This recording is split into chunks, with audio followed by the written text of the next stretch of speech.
America's Heartland is made possible by Farm Credit, financing agriculture and rural America since 1916. Farm Credit is cooperatively owned by America's farmers and ranchers. Learn more at farmcredit.com. The United Soybean Board, whose Common Ground program creates conversations to help consumers get the facts about farming and food. There's more at findourcommonground.com. The American Farm Bureau Foundation for Agriculture, dedicated to building greater awareness and understanding of agriculture through education and engagement. More information at agfoundation.org. The Fund for Agriculture Education, a fund created by KBIE to support America's Heartland programming. Contributors include the following.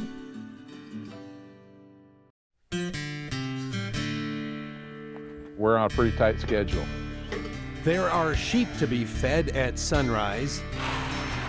My children get up earlier than most children. They don't know any different. I like to keep it that way. The children need to get to school. And cows need to be moved to greener pastures. It's this Kansas family's first year as full-time farmers. Dealing with the daily schedule, they face a larger challenge. Have you ever seen it like this? No, I've never seen this dry. A historic drought drying up crops in the fields. What does their future hold? What insights can they get from farmers that came before them? You're running out of daylight. Exactly. That's normally how our days go. Come along as we spend dawn to dusk with a hard-working Kansas farm family. It's all coming up on a special America's Heartland. We thank you for this good food and your blessings. Amen.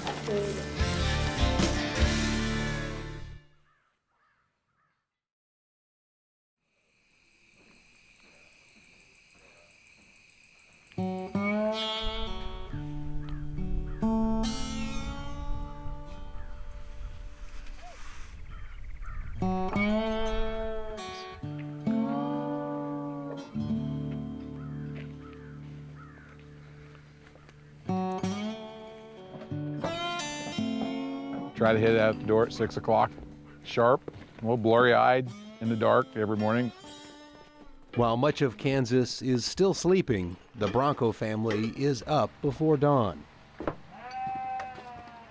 But breakfast can wait. The first chores we do are to go out and feed the sheep.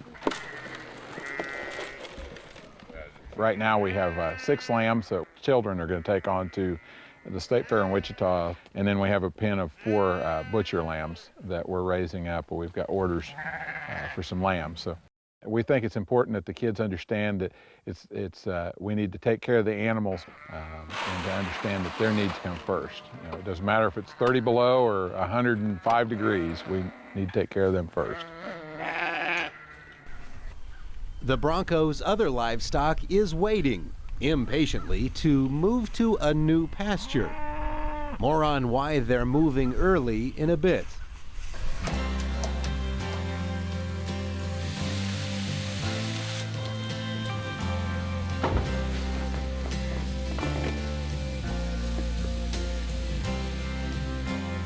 So how was lunch yesterday with the new lunch? It wasn't bad. Did you get enough? No, I went up and got a double order of nachos with Pop-Tarts. Killer, you're in charge. The kids and Jennifer head out the door at 7:30, and my day's just starting. So Glenn, the kids are off to school. Things are quiet now. Time for you to get some work done, I guess. Exactly. What do you have to do today? Well, the herd of cattle, they're a mile up the road at one of the pastures we rotate into. We're going to move them down here. But before you move any cattle, you got... Hey, we got to make sure the fences are up. What happened to this one? This looks like a mess over here. The sheep went through it. They went through the electric fence? Yeah, they went through the electric fence. They eventually figure out that their wool, and obviously there's no electricity to it right now. They figure out that their wool doesn't allow the shock to get to them. So they go right through it. They go right through it. And that means they go back to jail. They get locked up. A winter project is to get this fence done this year. Put a permanent fence along in here so we don't have to worry about this every time.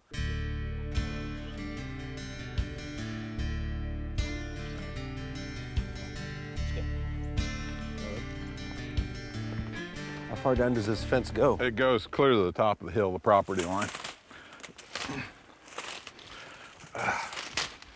But my cows are so conditioned to the electric fence, a lot of times they won't even try it. Is that your dad coming in the pickup truck? Yep, yep. He will take the lead and I'll bring up the rear. Dad and I work really closely every day. We get along pretty well most of the time. If Jennifer could drive straight to the school from their farm, it would be a 3-mile trip in the morning. But navigating around the Flint Hills on gravel roads turns the journey into a 15-minute drive. We have 2 children, Isaac, who's 14, and a 12-year-old daughter, Tatum. Oh, you like the K-State Ram? Huh?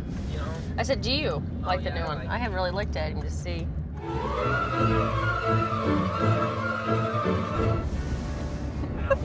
Jennifer drives the kids to the nearby town of Westmoreland.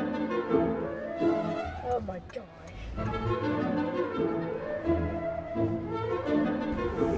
Okay, go. Have a good day. I dropped them off. They hop on the school bus to go to Rock Creek. We have a shuttle bus that runs to the school. Back on the farm, Glenn's father, Daryl, is ready to help out with the livestock. He's delivering a bale of hay to feed the sheep. It's a 2-man job to get the pickup through and not let the ewes out. And we put the feed around them. Do you need my knife, Dad?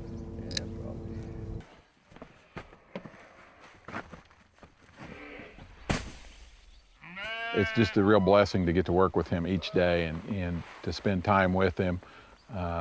That's one of the benefits. Like any good teenager, I assumed that my dad didn't know anything and I was going to go to college and I was going to learn what he didn't know. And the more I learned in college, the more I realized that he knew a lot. Well, that was easier than I thought.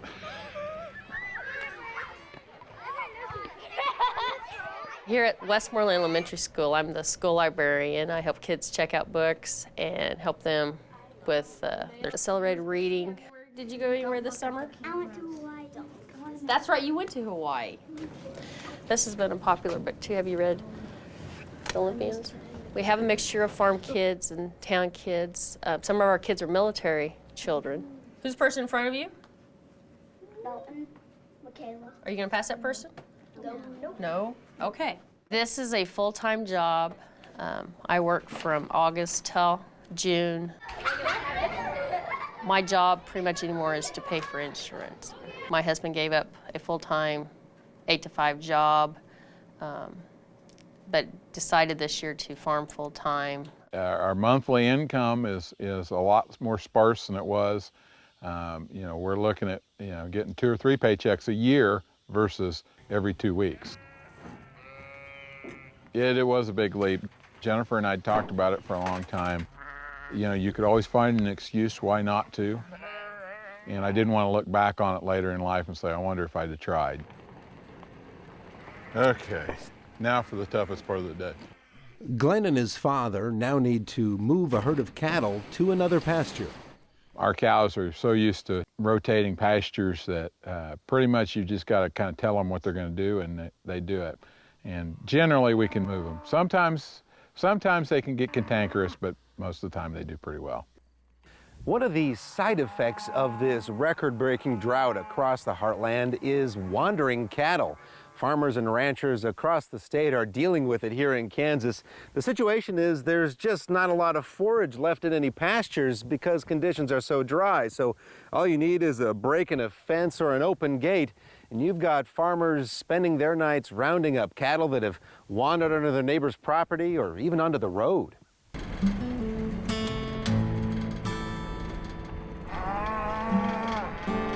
The Broncos cattle have not escaped. But when Daryl shows up to let them out, their bellowing is a telltale sign they're ready to move. God. God. God. The hay bale is a teaser to get the cows moving.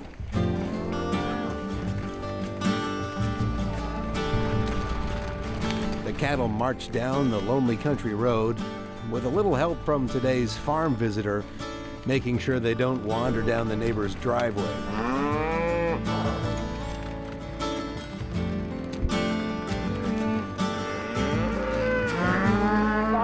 Come on, girls.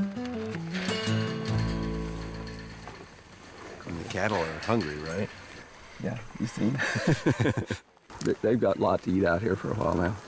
They seem happy now. Yep. Yeah. They will be for a week or so. Yeah. Yeah. Normally, the cattle could stay on this grazing ground for a few weeks, but it is so dry they'll have to move again sooner. Up towards you. Glenn was saying this is worse. He's seen it. He hasn't been at it as long as you. No. It's been long. I don't remember it any worse for sure. But, Really? Yeah. And how long you been at it? All of my 69 years, except 3 years I spent at Phoenix. Is there anything you can do about it? Right? Yeah, that's it, right? Well, you just need some rain? Mm-hmm. Is it in the forecast? Tomorrow, a slight chance. Then the rest of the week, the rest of all of next week, no. Is that how the whole summer's been? Pretty much. We didn't get the rains in May and June to grow the grass out. Glenn took me to a nearby pasture to see just how dry things are. Just look how dry Yeah. this is. The Yeah, cracks and... don't want to drop your cell phone down in this crack. You may never find it again. But you probably don't see that very often. do No, you? no, not at all. In fact, we've got some heavier clay ground that's got even bigger cracks in it. And that's just because it's so dry. It's so dry. The ground is cracked and opening up. It is. So this is supposed to be a This pond. is supposed to be a pond. Usually this is 2 or 3 feet deep in water. Wow. It's not much of a pond, but it hardly ever goes dry. And look how dry it is It's now. been dry. It's been dry for a couple months. Whew. So in a normal year, It'd be up about knee deep. knee here. deep in Yeah. water. Yeah, yeah. And it's totally dry. It will stay ahead of the cattle. There's a little bit of a spring or something here, and it will stay ahead of the cattle usually when we're in here. And Have you ever seen it like this? no, I've never seen this dry. I've never seen. Usually there's some water in here anyway. Are you worried about the water situation? Yeah, I am. And we're on a well at our house. We're not on rural water. And it could run, if we run out of water at the house, we're in trouble. Yeah, So I we- bet. Disappointing. It is disappointing, it is. But that's kind of what we signed up for, so. Taking it in stride. You've got to take it in stride or it'll drive you nuts. You don't want anybody to feel sorry for you. I No, guess. no. This is the lifestyle we chose, and it's just part of the game. My uncle tells me that this will make every other year seem good.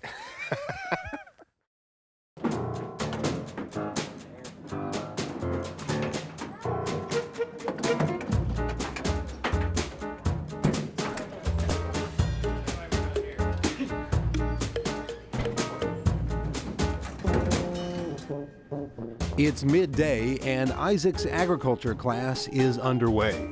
So Isaac, you want to tell us a little bit about your summer? What'd you do? Well, all summer I pretty much worked with I show sheep and cattle.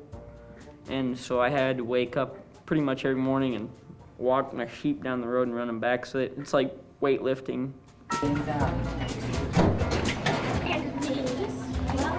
And since it's only the second day of school, Tatum's classmates are working on some name games.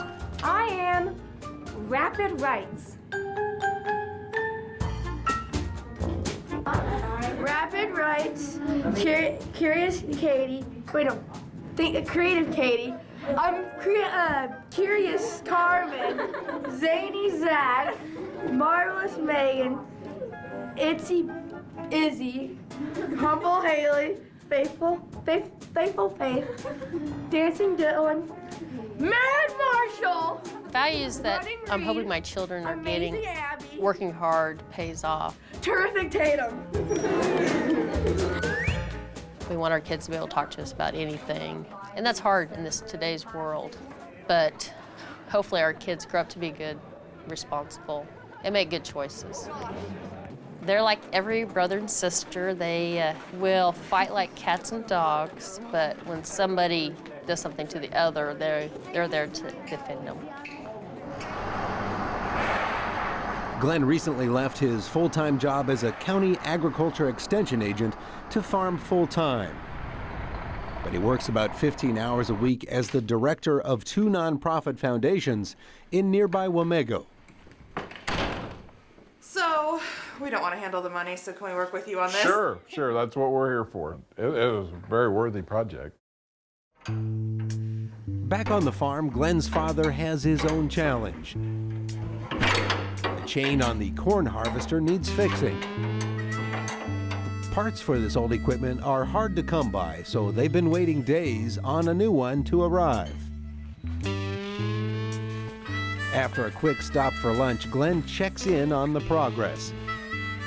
They may not get a big harvest thanks to the drought, but if this equipment doesn't get fixed, they won't get anything. There's a feeder chain on one of the rows that feeds the stalks of corn and the ears of corn into the combine, and it's just worn. It looked like it was going to work. We tried to put a new sprocket on it and tried to fix the chain.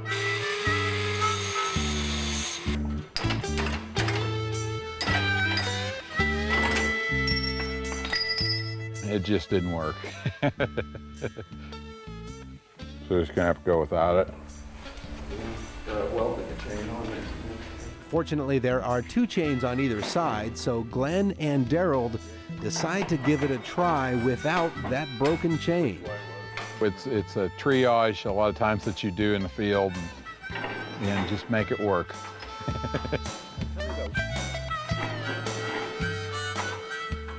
Hey, Rock Creek, it has been a great 2 days. It's nice. Back at school, classes are out. We'll see you back here on Monday morning. You are dismissed.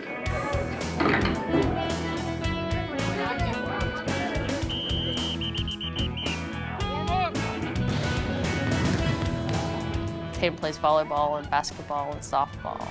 And Isaac plays football and baseball.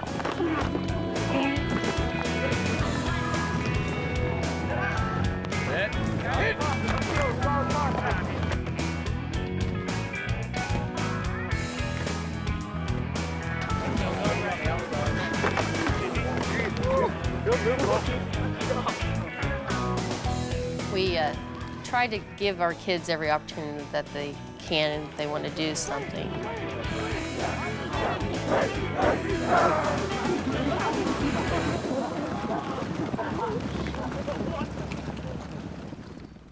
These beans don't look so good, Glenn. No, they're turning yellow. They're pretty close to the end of their life cycle.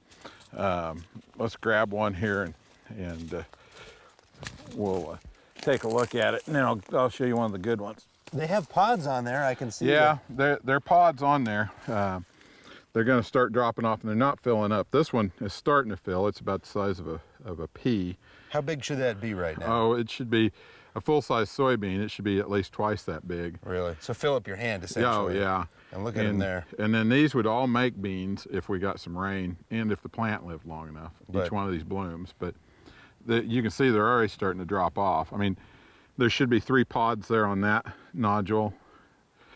There should be, 2 to 3 pods on each nodule. So you'll get nothing out of that, essentially. Yeah, there will be hardly anything. But this patch back here looks a little greener to me. Yeah, there's some hope out here yet. So these are taller. Yeah, they're much better beans. You can see all the difference in all the pods on here, and the pods are starting to fill. If we get some rain, these pods will fill. This is probably only 15 to 20 bushel beans as they stand here. And what typically would it be? 37 to 39 is our average. So half. Half, yeah, if we're lucky. I see the stubble in here from old corn stalks. You said that's helping out? That was last year's residue, yeah, and that actually holds in the moisture. It adds organic matter. I mean, so we're building our soil up over time. But it did help this year. You could really tell the difference between the conventionally tilled and the no-tilled because we held our moisture in longer, and we've held it. This field's held together about 2 or 3 weeks longer than I absolutely thought it would. And that's, you think, because of the no-till practices that you I definitely do. Today's harvest is just a test of their mechanical issue, also to see if the corn is dry enough to harvest, and to get a sense of just how much corn they'll get out of their fields this year.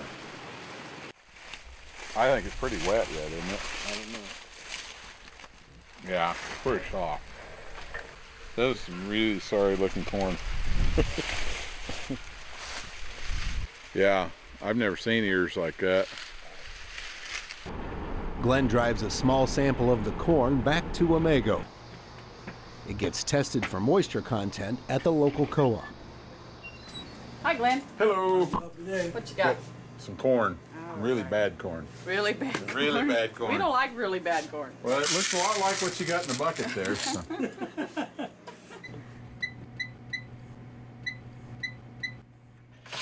Dad's not cutting. The combine's in the barn. Ah, it's not. so this is hand shell. No.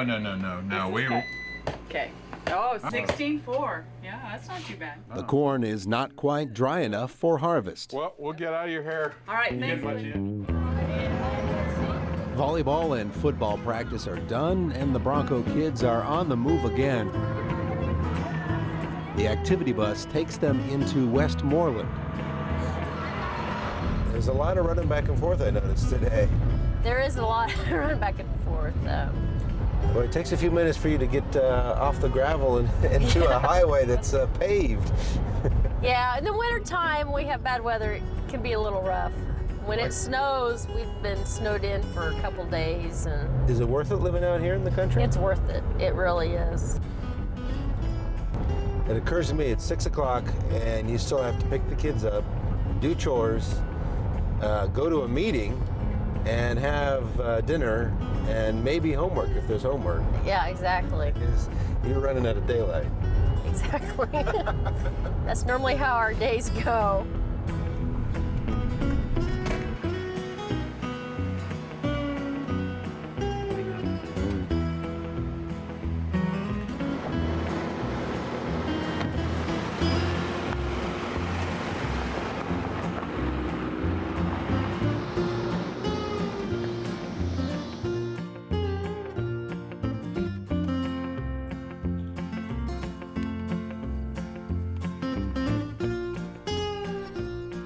The day is winding down, but like breakfast, their dinner will have to wait.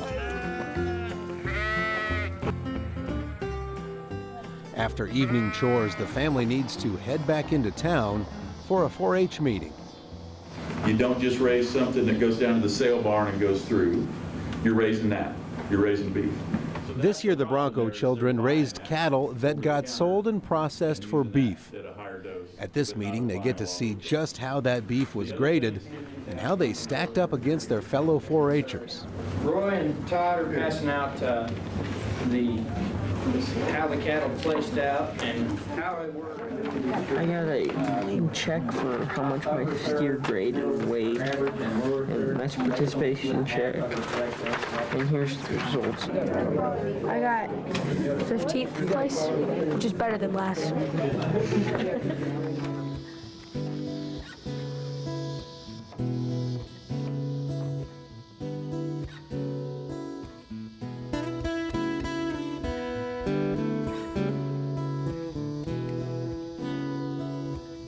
It's well past dinner time and Glenn is at the grill. Unsurprisingly, beef is what's for dinner. These aren't just hamburger patties for the family. Glenn is testing his latest product. He sells custom cuts of beef fresh from the farm. That's one of my favorite things. Jennifer laughs because I can hardly ever get more than one delivery in a night because I go pick it up, I take it to them, help them take it out. I like talking to them about what we do. I explain to them why we do what we do, how we handle our cattle, how we feed our cattle. And tonight, all these customers want is something to eat now. Lord, we thank you for this day, and we thank you for all the blessings today. We ask for your guidance, and we thank you for this good food and your blessings. Amen. A day that started with 6 a.m. chores draws to a close after 9 at the dinner table. These full-time farmers will be back at it again tomorrow from dawn to dusk.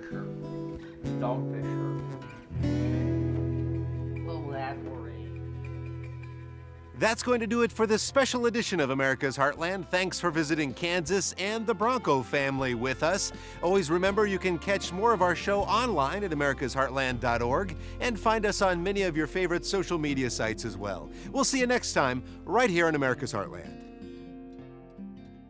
You can purchase a DVD or Blu-ray copy of this program. Here's the cost.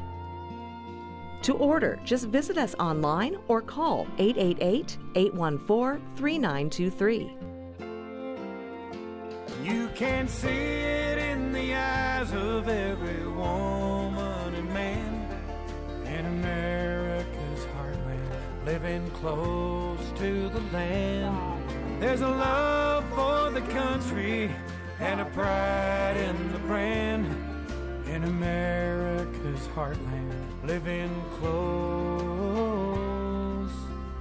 close to the land. America's Heartland is made possible by Farm Credit, financing agriculture and rural America since 1916. Farm Credit is cooperatively owned by America's farmers and ranchers. Learn more at farmcredit.com. The United Soybean Board, whose Common Ground program creates conversations to help consumers get the facts about farming and food. There's more at findourcommonground.com. The American Farm Bureau Foundation for Agriculture, dedicated to building greater awareness and understanding of agriculture through education and engagement. More information at agfoundation.org. The Fund for Agriculture Education, a fund created by KVIE to support America's Heartland programming. Contributors include the following: